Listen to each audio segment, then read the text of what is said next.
Shekhar కమ్ముల్లా టేకింగ్లో movie అంటే routine ఎలిమెంట్స్కి చాలా భిన్నంగా ఉంటుంది. బలమైన భావోద్వేగాలతోనే కథను ఆడియన్స్కి కనెక్ట్ చేయడంతో దిట్ట శేఖర్ కమ్ముల్లా. ఈయన దర్శకత్వంలో నాగార్జున, ధనుష్, రష్మిక మెయిన్ లీడ్గా తెరకెక్కిన బిగ్ ప్రాజెక్ట్ మూవీ కుబేరా. ఈ చిత్రానికి సంబంధించిన ఫస్ట్ గ్లిమ్స్ని తెలుగు, తమిళ్, హిందీ భాషల్లో రిలీజ్ చేశారు. సూపర్ స్టార్ మహేష్ బాబు ఈ ఫస్ట్ గ్లిమ్స్ని రిలీజ్ చేయడం విశేషం.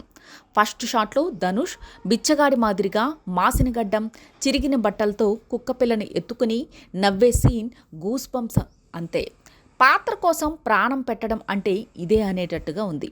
అసలు ఇతను ధనుషా అని గుర్తుపట్టలేనంతగా నటనలో జీవించేస్తున్నాడు ధనుష్. మరో సింబాలిక్ షాట్లో అసలు కుబేరుడు ఈ భిక్షగాడేనా అనేటట్టుగా కనిపించాడు. ఇక నాగార్జున అయితే కుబేరుడిగా డిఫరెంట్ వేరియేషన్స్ చూపిస్తున్నారు. అసలు కుబేరుడు నాగార్జున కాదు, భిక్షగాడిలా ఉన్న ధనుష్ అనే విషయం అర్థం అవుతూనే ఉంది. కానీ క్యారెక్టర్స్ని మాత్రం చాలా డిఫరెంట్గా చూపిస్తున్నారు. ఒకటంటే ఒక్క డైలాగ్ లేదు, పాత్రలన్నీ కూడా ఎక్కడా రివీల్ చేయలేదు. కానీ పాత్రల నేపథ్యాన్ని కళ్ళకి కడుతూ మరోసారి శేఖర్ కమ్ముల్లా దర్శకత్వం ప్రతిభ చూపించారు.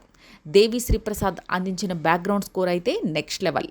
శేఖర్ కమ్ముల్లా టేకింగ్కి దేవి శ్రీప్రసాద్ అందించిన ఆర్ఆర్ కుబేరాకి కనకవర్షమే అనేటట్టుగా ఉంది. రష్మిక మందన కూడా కథలో కీలకమైన పాత్రలో కనిపిస్తోంది.